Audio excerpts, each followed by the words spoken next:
नमस्कार, मैं राजीव अग्रवाल। आज हम डिस्कस करेंगे आरबीआई मास्टर डायरेक्शंस के अनुसार आपको कौन कौन सी स्टेटमेंट सबमिट करनी ज़रूरी है। वैसे तो आरबीआई के अनुसार आपको काफ़ी सारी स्टेटमेंट सबमिट करनी होती है, पर हम उन स्टेटमेंट्स के बारे में बात करेंगे जो फॉरेन एक्सचेंज डीलर के लिए मिनिमम रिक्वायरमेंट है सबमिशंस करने की। चाहे वो छोटे स्तर का फॉरेन एक्सचेंज डीलर हो, चाहे वो एक बड़े स्तर पे काम कर रहा हो, यह सबमिशंस उसको देने ही पड़ेंगे। उसके पास कोई ऑप्शन नहीं है और उसको स्किप करने का काफ़ी दुष्परिणाम उसको भोगना पड़ सकता है।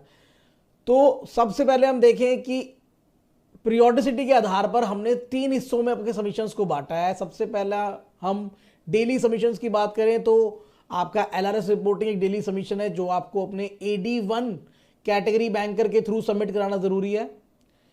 उसके बाद हम मंथली सबमिशंस की बात करें तो 3 सबमिशंस है हमारे पास मंथली में, जिसमें FLM8, CTR और STR। FLM8 आपको पता ही है कि आपका स्टॉक की पोजीशन के बारे में जिक्र करता है और वो आपको 10 तारीख से पहले आपको आरबीआई को सबमिट करना होता है। अगर आपकी एपी कनेक्ट पे ऑनबोर्डिंग हो चुकी है तो आप ऑनलाइन सबमिट कीजिए FLM8, और अगर आप एपी कनेक्ट अभी तक नहीं हुआ है तो आप ईमेल के जरिए आरबीआई को भेज सकते हैं। उसके बाद हम डिस्कस करते हैं कैश ट्रांजैक्शन रिपोर्ट के बारे में। कैश ट्रांजैक्शन रिपोर्ट आपको 15 तारीख से पहले सबमिट करनी होती है और ये फाइनेंशियल इंटेलिजेंस यूनिट को जाती है और प्रिंसिपल ऑफिसर की प्राइम रिस्पॉन्सिबिलिटी है कैश ट्रांजैक्शन रिपोर्ट सबमिट करने की। और तीसरी रिपोर्ट है मंथली में सस्पिशियस ट्रांजैक्शन रिपोर्ट, जो आपको अगर कोई भी बिजनेस के दौरान कोई भी ऐसी ट्रांजैक्शन है जो आपको लगता है कि रिस्की है तो आप उसकी इंफॉर्मेशन फाइनेंशियल इंटेलिजेंस यूनिट को दे सकते हैं with the help of suspicious transaction report. ये भी एक मंथली रिपोर्ट है। अगर आपकी कोई ट्रांजैक्शन है तो आप इसको सबमिट कीजिए।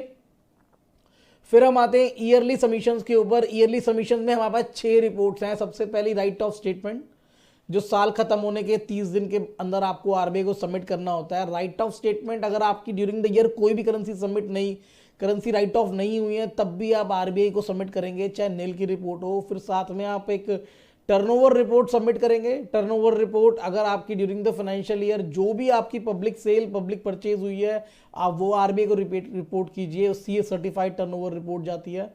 फिर हम आते हैं थर्ड सबमिशन, जो कि आपका ईयरली सबमिशन है statutory auditor certificate regarding concurrent audit and internal control system.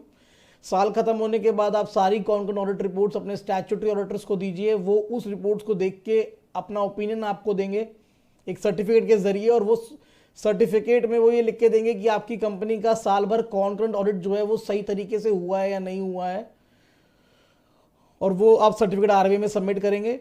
साथ में स्टैट्यूटरी ऑडिटर आपको एक सर्टिफिकेट और देंगे जिसको statutory auditor certificate regarding KYC AML CFT policies बोला जाता है कि साल भर आपने जो बिजनेस किया है वो केवाईसी एएमएल सीएफटी पॉलिसीज के तरीके से किया है नहीं किया।